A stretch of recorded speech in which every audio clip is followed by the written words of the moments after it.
할렐루야. 여러분들 말씀으로 교제하게 되어서 참으로 반갑습니다.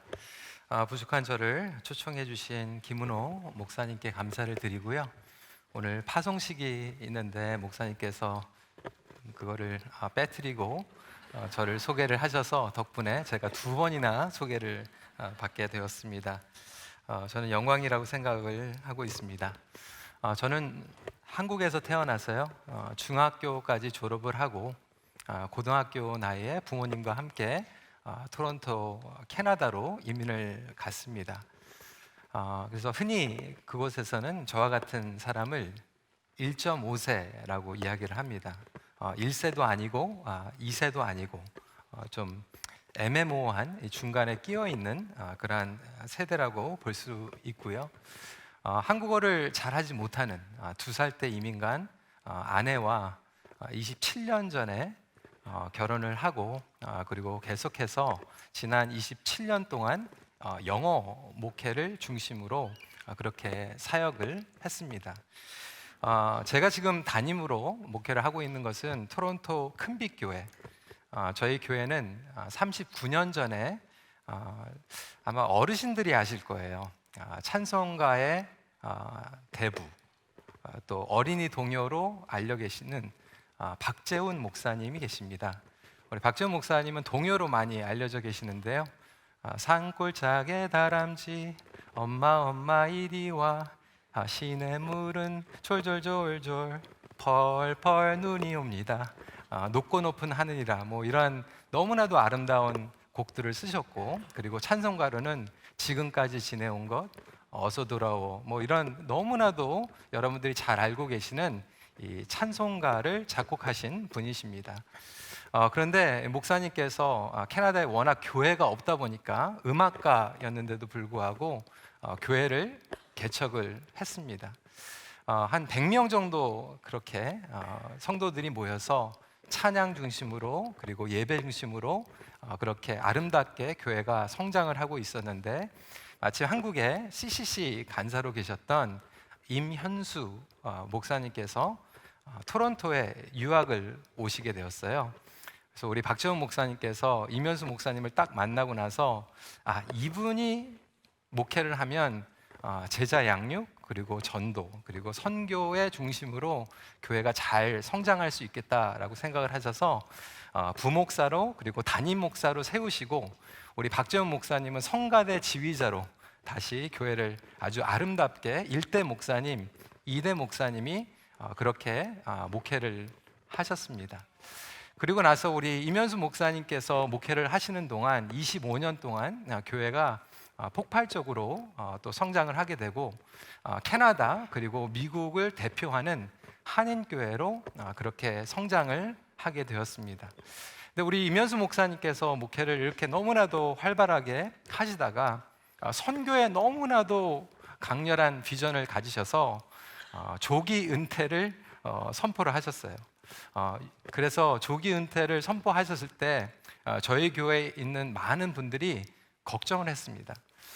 임현수 목사님이 안 계신 큰빛교회는 상상할 수도 없다라고 하는 그런 염려들을 많이 하게 되었고요.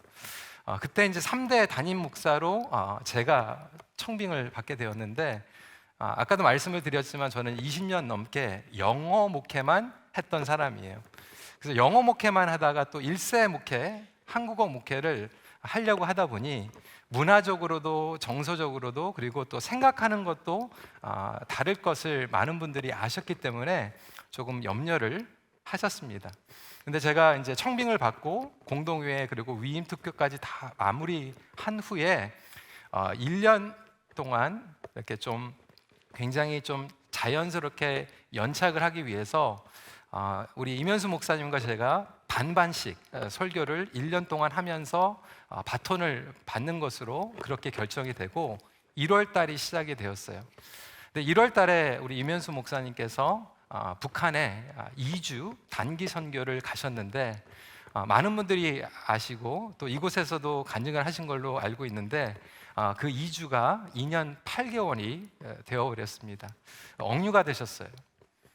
처음에는 무기징역 종신형 신고를 받으셨고요.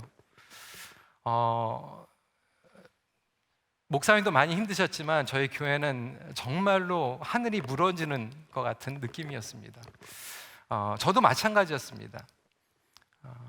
새로운 담임 목사가 또 비전을 제시하고 또 성도들에게 파이팅 하면서 같이 좀 힘차게 가야 되는데 우리 임현수 목사님께서 북에 억류되어 있는 그러한 상황이 되어 버린 것입니다.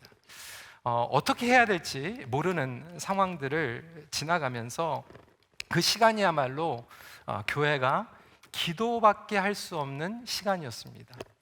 그리고 그동안에는 교회가 폭발적으로 성장하는 교회였다면 그 기다리는 인내하는 시간, 연단의 시간을 통해서 교회가 성숙하는 그리고 업그레이드되는 그러한 시간을 갖게 되었습니다.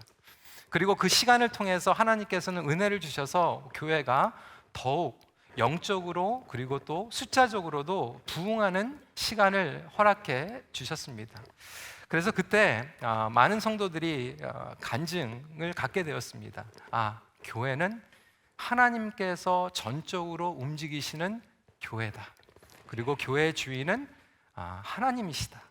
예수 그리스도가 주인이 되신다라고 하는 그러한 마음을 전체 모든 성도들이 갖게 되었습니다. 하나님의 섭리 가운데선 낭비되는 시간은 절대로 없습니다. 우리의 실수와 우리의 실패도 하나님께서는 낭비하지 않고 반드시 사용하십니다. 위기와 고난도 하나님의 사람들과 교회를 강건하게 세우는 시간임을 믿으시길 바랍니다. 그러다 보니까 많은 성도들이 제가 이제 세 번째 담임 목사가 돼서 걱정을 많이 했는데 어떤 분들은 아마 그랬을 거예요. 그래? 제대로 할 수 있을까? 한번 볼까? 뭐 이렇게 생각하신 분들도 있으셨을 것 같아요. 그런데 딱 제가 맞자마자 이렇게 교회에 어려움이 찾아오니까 하나님의 은혜를 제가 입게 되었습니다. 모든 성도들이 저를 불쌍하게 생각한 거예요.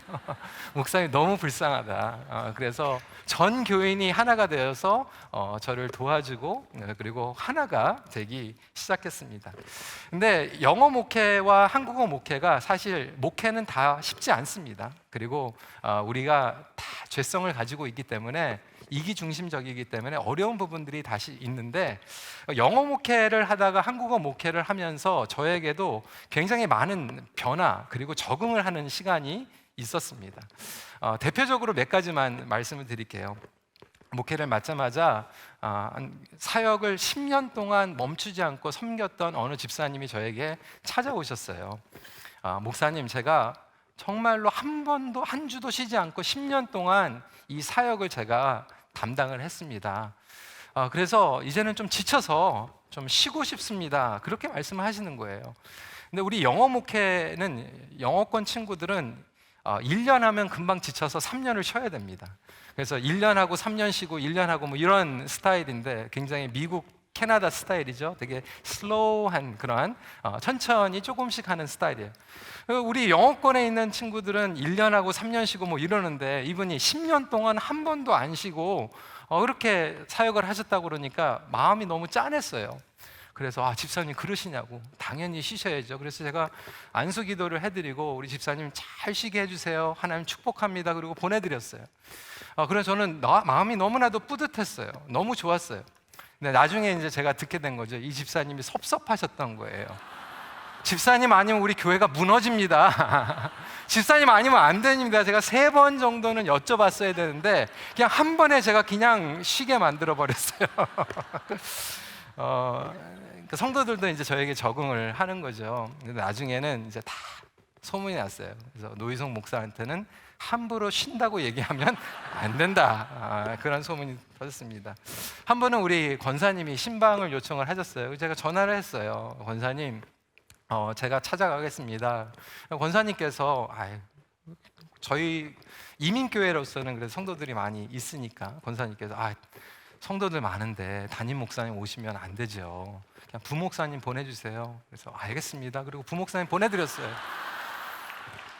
그냥 신방 내내 저를 찾으시고 왜 제가 안 왔냐 뭐 이렇게 그래서 제가 또 알게 된 게 있어요. 오지 말라는 거는 와달라는 거구나. 그렇게 알게 되었습니다. 그러면서 여러 가지 이러한 문화적이고 정서적인 사고 방식의 이 차이점을 경험하게 되었는데, 특히 이제 지난 8년 동안 한국 목회를 하면서 특히 오늘 함께 나누는 이 수치심, 그리고 원망에 대한 이러한 말씀을 같이 좀 전하면 좋겠다. 그리고 이 마음에 대한, 그리고 생각에 대한 메시지를 우리 성도들과 함께 나누었고, 또 특별히 코로나 이후에 이걸로 할 거예요? 예. 코로나 이후에 우리 성도들과 가정들이 무너져 있는 가정들이 많이 있었어요. 그래서 그들이 고민하고 있는 것이 무엇인가에 대해서 저도 말씀을 통해서, 기도를 통해서 씨름하고, 그 중에 한 가지만 또 한 토픽으로 오늘 말씀을 전하고자 합니다. 그것은 바로 이 수치심과 원망에 대한 이야기입니다. 수치심과 원망은 죄성을 가진 인간의 즉각적인 반응입니다. 창세기 말씀을 보시면 에덴 동산에서 선악과를 따먹은 인간에게 가장 먼저 찾아온 감정의 반응은 수치심과 원망이었어요. 3장 7절 말씀을 보니까 벗은 줄을 알고, 이것이 바로 수치심, 영어로 얘기하면 shame입니다. 여러분 한번 깊이 생각해 보십시오. 죄를 졌어요. 그러면 죄를 지면 하나님의 명령에 불순종한 것 때문에 그 죄책감으로 괴로워해야 되는데, 죄 때문에 괴로워한 것이 아니라 수치심 때문에 힘들어하게 됩니다. 그리고 수치심에 따른 반응이 바로 원망이었어요. 영어로는 이게 돌림자입니다. shame, blame. 그러면서 원망을 하죠. 하나님, 당신이 만들어준 배우자 탓으로 선악과를 따먹었습니다. 나의 배우자 탓입니다. 그리고 궁극적으로는 하나님, 당신 탓입니다. 하나님이 잘못하신 거죠. 이렇듯 수치심과 원망의 패턴은 에덴 동산뿐 아니라 모든 삶과 관계 영역에서 동일하게 나타나는 증상입니다. 그리고 이것은 한두 번 일어나는 것이 아니라 무의식적으로 평생 동안 우리의 삶 가운데 반복하게 되고, 우리의 생각과 우리의 마음 가운데서 입력이 되어 버립니다. 입력이 되기 때문에 자동적으로 그렇게 느끼고 생각하게 됩니다. 감정의 체인이 형성이 됩니다.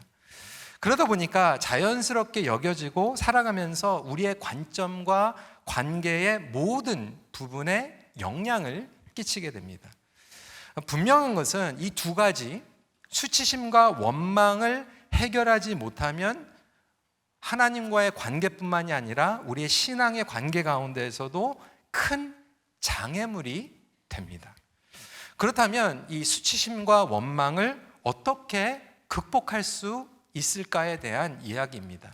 첫 번째로 수치심에 대한 영적인 이해가 필요합니다.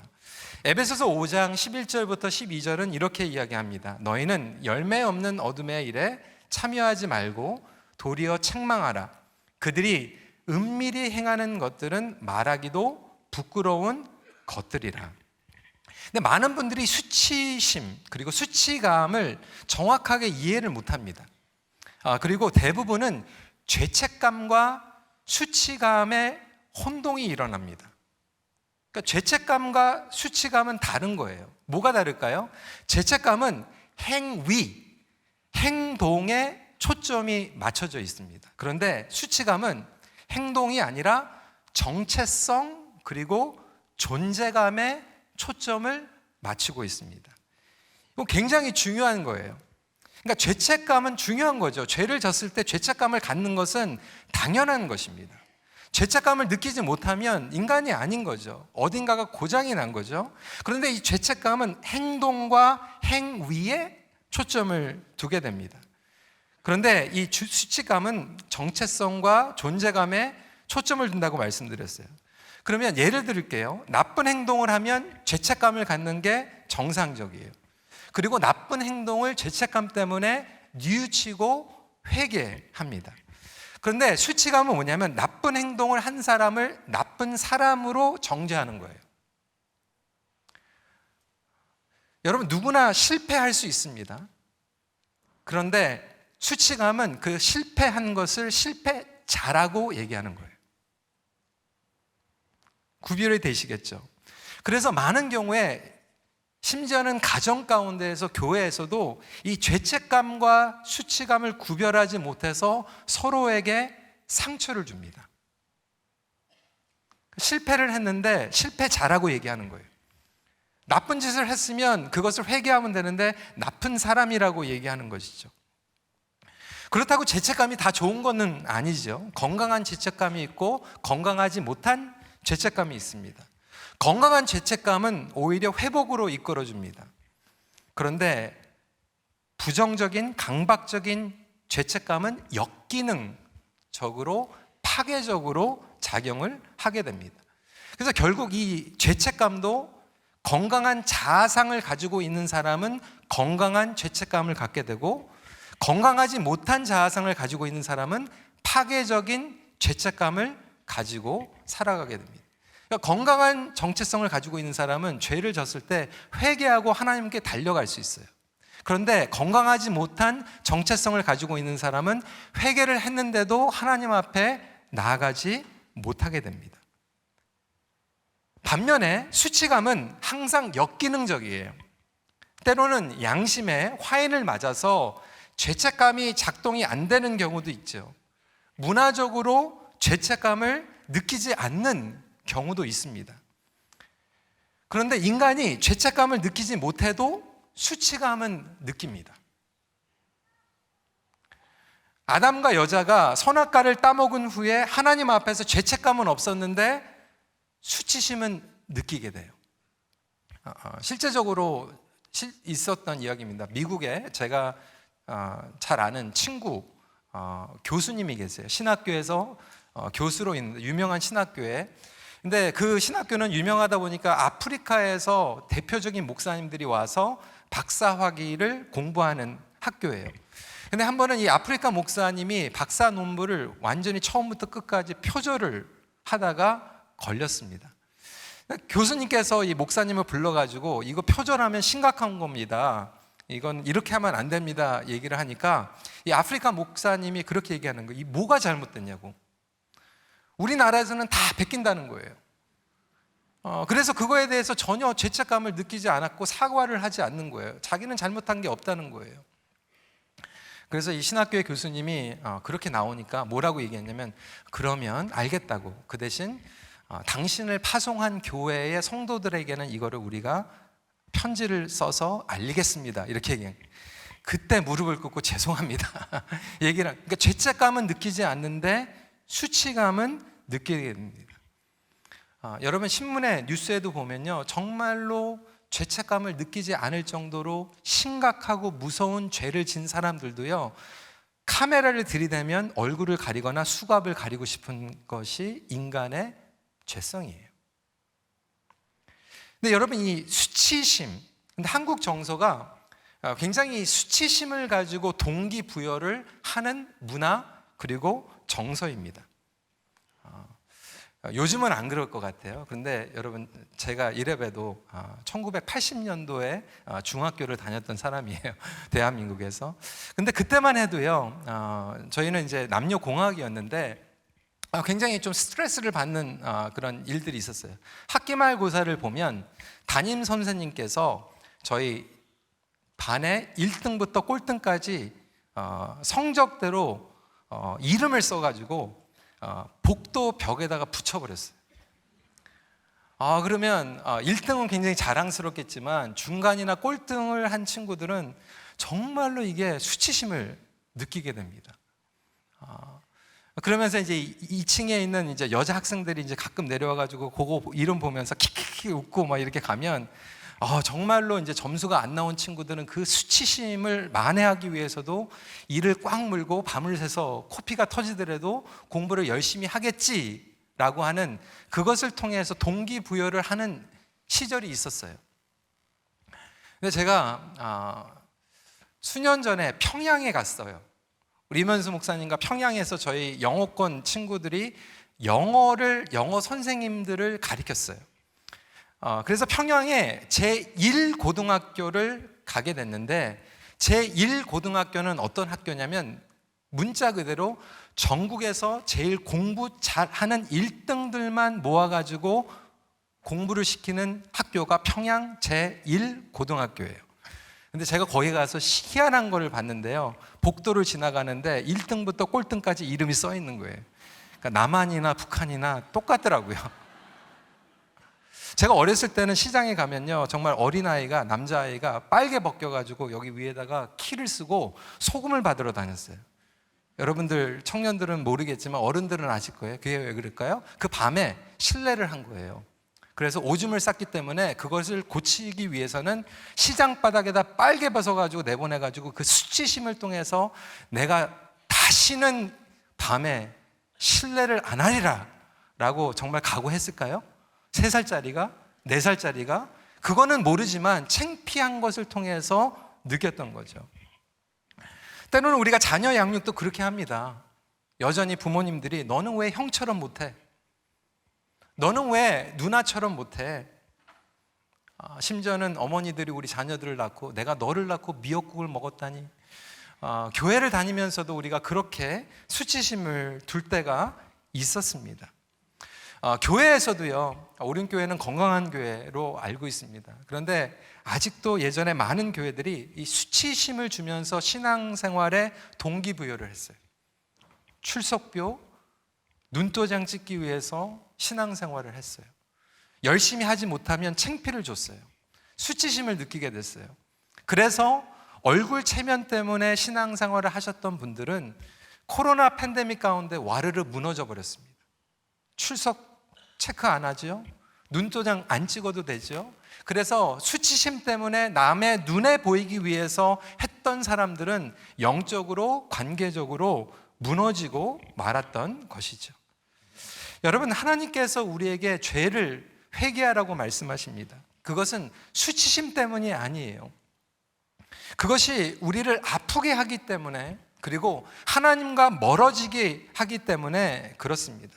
그럼에도 불구하고 우리는 그 수치심을 느낄 때 하나님 앞에 달려가서 회복을 받는 것이 아니라, 오늘 말씀을 보면 수치심에 어떻게 반응을 했냐?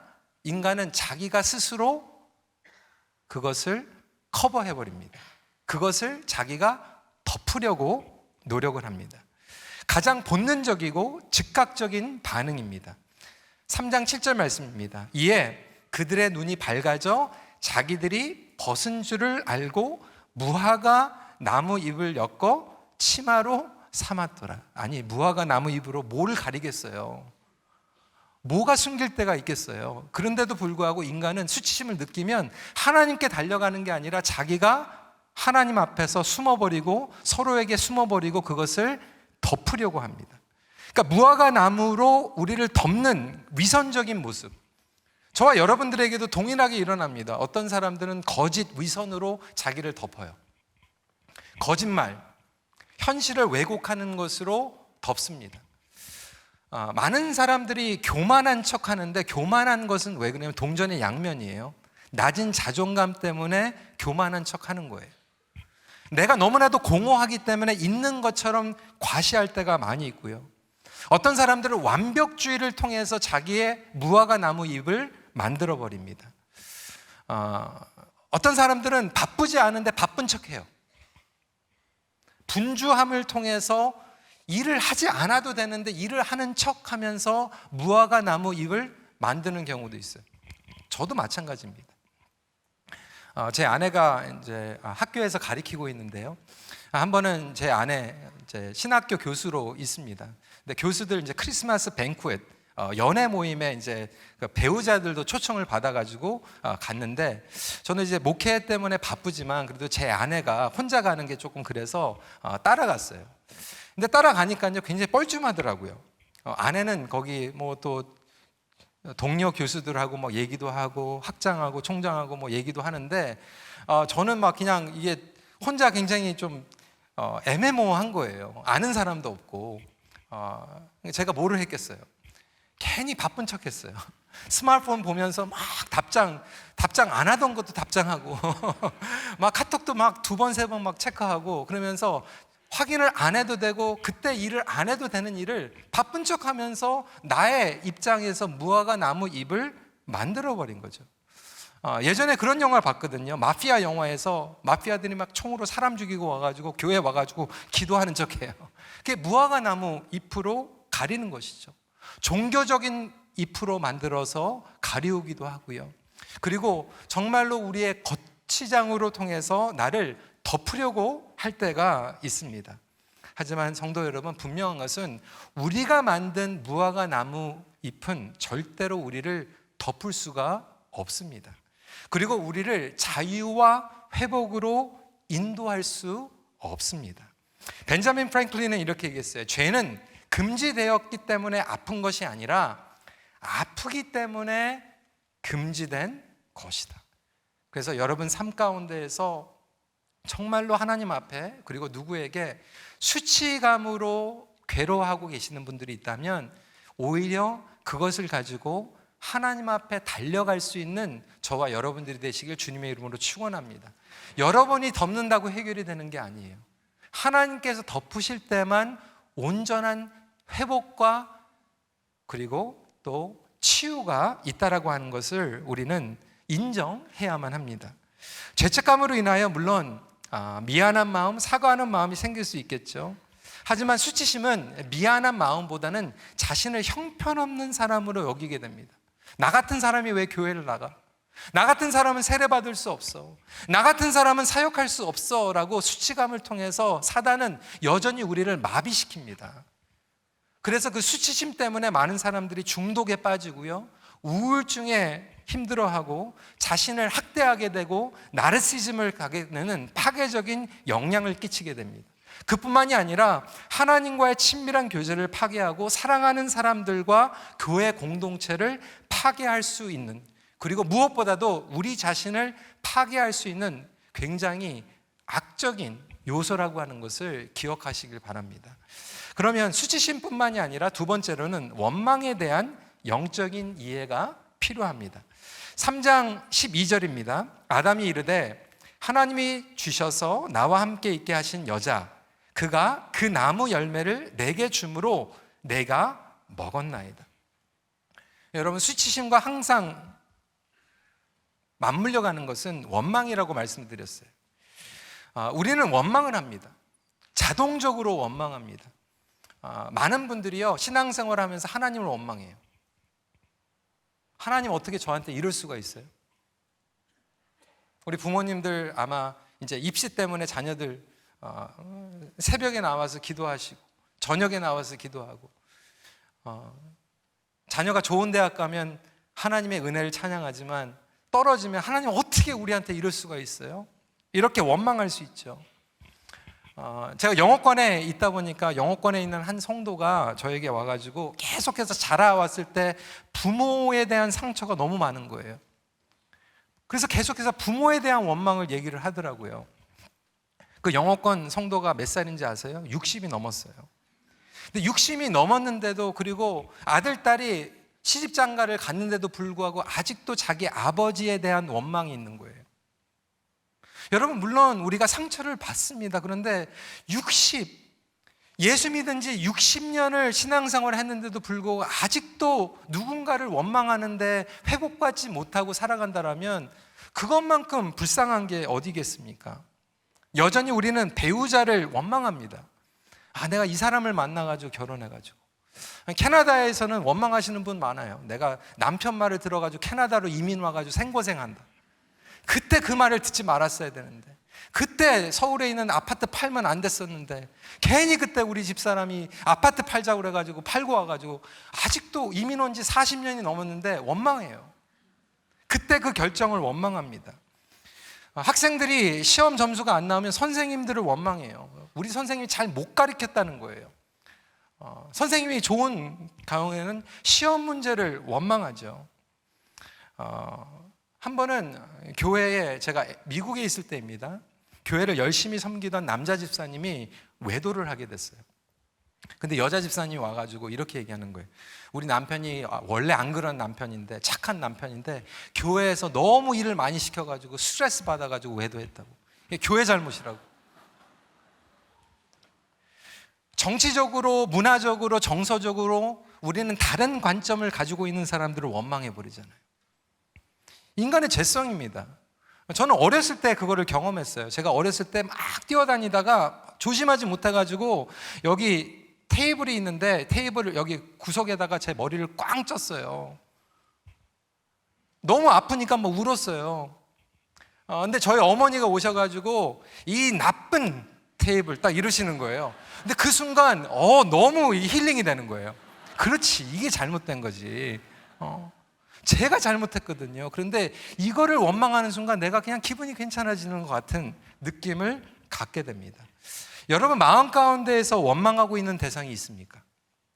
그 원망하는 마음 때문에 말씀드린 대로 여러분들에게 쓴뿌리가 있고 독소가 생각과 관계에 영향을 미치고 있습니다.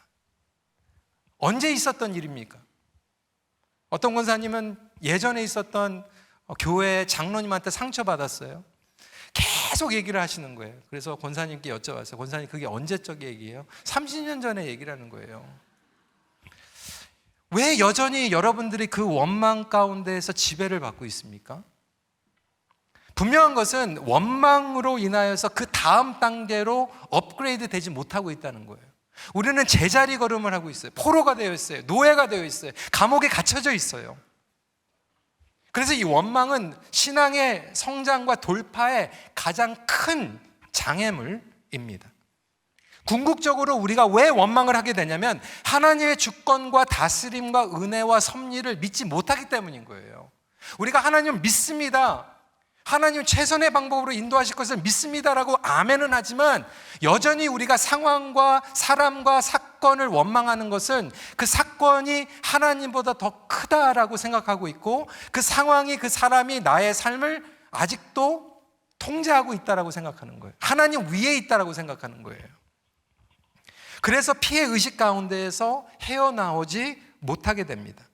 결국 하나님보다 상대방, 상황에게 더 많은 힘과 영향력과 컨트롤을 주고 있다라고 하는 단편적인 증거예요. 여러분들이 누군가를 정말로 깊이 원망하고 있다면 하나님보다 그 사람이 여러분들의 삶을 다스리고 있는 거예요. 그러니까 원망이라고 하는 것은 여러분 감정이라고 생각하는데 원망을 하는 사람들은 사건을 생각하는 생각입니다. 그러니까 우리는 사건이 일어나게 되면 그것에 반응한다고 생각해요. 그런데 사건이 일어났을 때 저절로 반응하는 게 아니라 그 사건을 어떻게 생각하느냐에 따라서 반응을 하게 됩니다. 대표적으로 설명을 할게요. 저희 교회는 주차장이 복잡합니다. 그래서 어쩔 때는 이제 주차를 하다 보니까 촘촘히 차를 세워가지고 때로는 차가 너무나도 이제 가까이 주차가 되어 있기 때문에 잘못 열면 이렇게 스크래치가 날 때가 있어요. 좋은 차 스크래치 나면 여러분 짜증나죠? 시험 걸립니까? 그래서 어느 여자 집사님이 교회 안 나오다가 큰맘 먹고 나왔어요. 하나님, 내가 오늘부터 예배 나와드릴게요. 그리고 나온 거예요. 예배 잘 드렸어요. 은혜도 받았어요. 말씀 가운데에서 은혜도 받았고 결단을 했어요. 축도까지. 그리고 나서 이제 교회 떠나려고 주차장에 갔는데 자기 좋은 차에 스크래치가 나 있는 거예요. 화가 났죠. 하나님, 어떻게 저한테 이럴 수가 있어요? 절대로 이 교회 안 나와. 어떻게 이런 교회가 있어? 이렇게 화가 난 거예요. 똑같은 주일에 우리 교회 신앙이 좋은 권사님에게도 똑같은 일이 일어났습니다. 근데 그 권사님이 그러는 거예요. 하나님 감사합니다. 새 교회에게 이런 일이 있으면 시험글이 걸릴 텐데 그래도 나같이 중재직자, 그래도 권사에게 이런 일이 생겨서 시험을 받지 않으니까 정말로 다행입니다. 그러니까 똑같은 사건인데 그것을 어떻게 생각하는가에 따라서 반응이 나오는 거예요. 여러분들이 평소에 원망의 반응을 하는 것을 원망의 생각을 하기 때문에 그 생각의 습관을 통해서 그렇게 됩니다. 이게 수십 년 동안 생각을 하다 보니까 직관적으로 원망의 생각을 하고 원망의 반응을 하는 거예요. 굉장히 무섭습니다. 올해 2월 달에 이제 코로나도 끝나고 해서 저희 마음 먹고 이제 저희 성도들과 제가 이스라엘에 가서 지금은 이제 좀 어렵겠죠.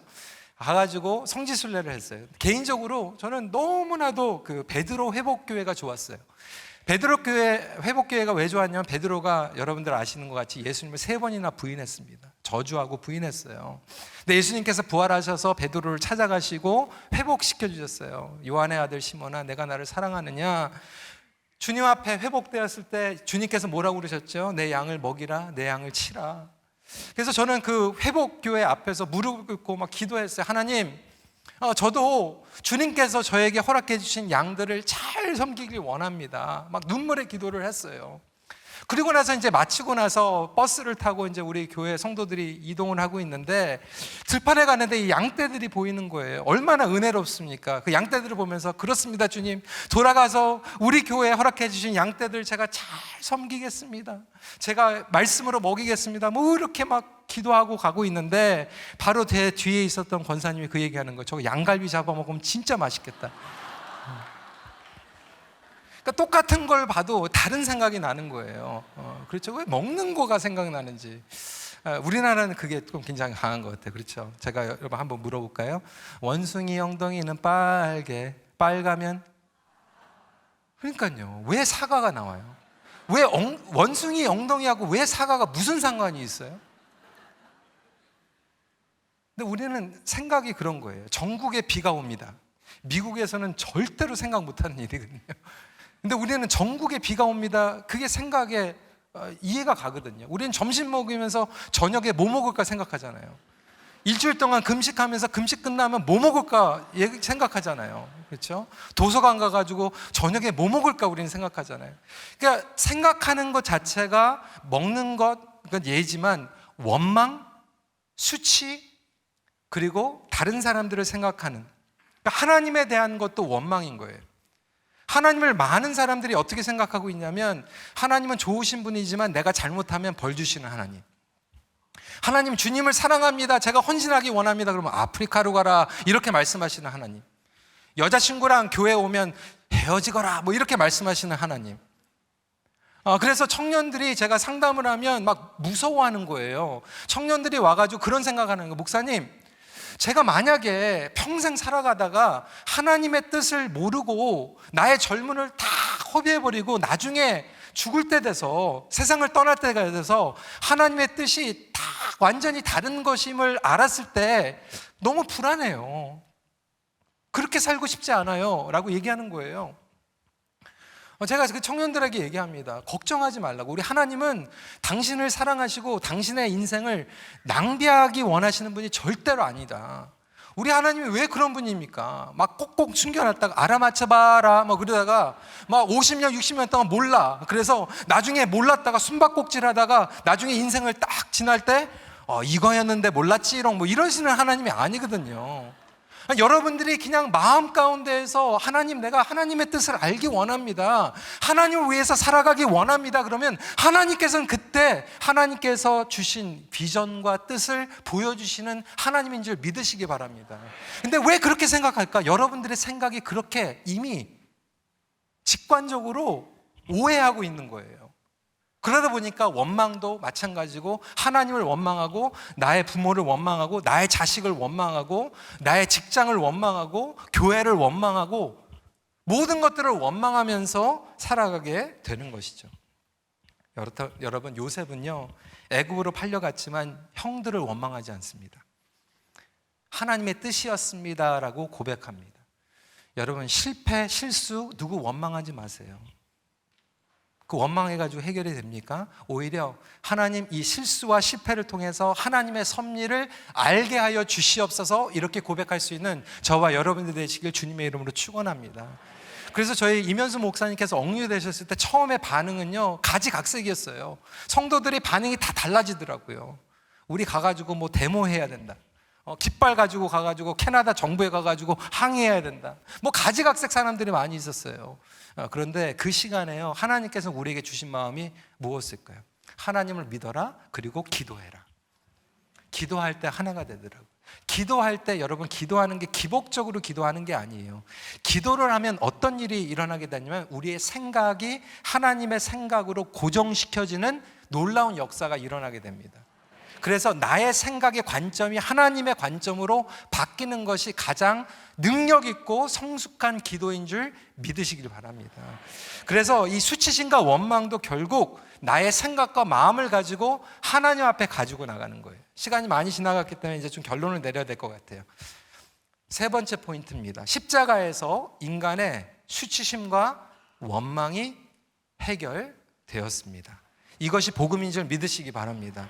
예수님께서는 우리의 죄뿐만이 아니라 수치를 위하여서 십자가를 감당하셨어요. 영어로 얘기하면 naked and shame 이라고 설명을 하고 있어요. 벌거벗고 수치심을 받았다. 군중들 앞에서 벌거벗은 채로 예수님께서는 조롱당하셨어요. 그러니까 죄만 해결하신 것이 아니라 우리의 수치심까지도 해결하셨어요. 그래서 십자가의 은혜는 죄책감뿐만이 아니라 수치심으로부터 자유로울 수 있습니다. 그리고 예수님은 십자가에서 죄가 없으신데도 죽으시면서 다른 사람들을 원망하지 않으셨어요. 오히려 그것도 주님께서 감당하셨어요. 때로는 우리의 삶 가운데 억울한 일이 생기죠. 오해받는 일이 생기죠. 하지만 예수님은요, 죄가 없으신 분임에도 불구하고 억울함 가운데에서 원망하지 않았습니다. 그리고 베드로를 회복시켜 주시는데, 베드로 나와봐. 얘들 잘 봐. 얘가 3번이나 나를 부인했어. 인간의 탈을 쓰고 어떻게 이럴 수가 있어? 내 수제자야? 이렇게 수치심을 주지 않았어요. 수치심 가운데 괴로워하고 있는 베드로를 부르셔서 베드로야 앉아라. 아침 차려줬지. 아침 먹자. 숯불 앞에서, 여러분 숯불, 예수님이 바베큐 좋아하셔가지고 숯불을 준비하셨을까요? 아니죠. 숯불 앞에서 베드로가 3번을 부인했거든요. 그러니까 베드로는 알았던 거예요. 다른 제자들은 몰랐어요. 그런데 다른 제자들에게 수치심을 일깨우는 것이 아니라 베드로에게 그 시간을 회복시켜 주시면서 오히려 말씀 가운데에서 예수님께서 베드로를 세우십니다. 그래서 베드로가 주님 앞에 회복되어서 나아가게 됩니다. 아담과 여인이 수치심으로 잎사귀를 덮고 있었는데 하나님께서는 오셔가지고 봐봐, 너 벗고 있지? 창피하지? 이렇게 얘기하지 않고 가죽 옷을 입혀주세요. 여러분, 수치감이 있더라도 주님 앞에 나오시면 주님께서 여러분들 창피하게 만드는 것이 아니라 오히려 여러분들을 회복시켜 주시고 주님의 구원의 능력과 보혈로 여러분들을 덮어주실 줄 믿으시길 바랍니다. 그래서 그 마음을 회복되는 것이 복음의 디톡스의 능력입니다. 그리고 빛으로 나아가는 것입니다. 그럴 때 우리는 복음 가운데에서 정체성을 회복하게 됩니다. 내가 어떠한 존재인지 깨닫게 됩니다. 여러분, 탕자가 돌아왔을 때요, 탕자가 잘못된 행동과 죄는 이미 죄책감을 가지고 나왔어요. 그런데 아버지는 뛰어가십니다. 그리고 아들을 덮어주세요.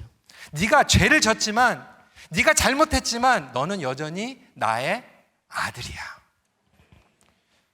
여러분, 누구를 원망하고 있다라면 다시 한번 말씀을 정리하면서 이렇게 말씀드려요. 누구 때문에 여러분들의 인생이 영원히 망가지진 않아요.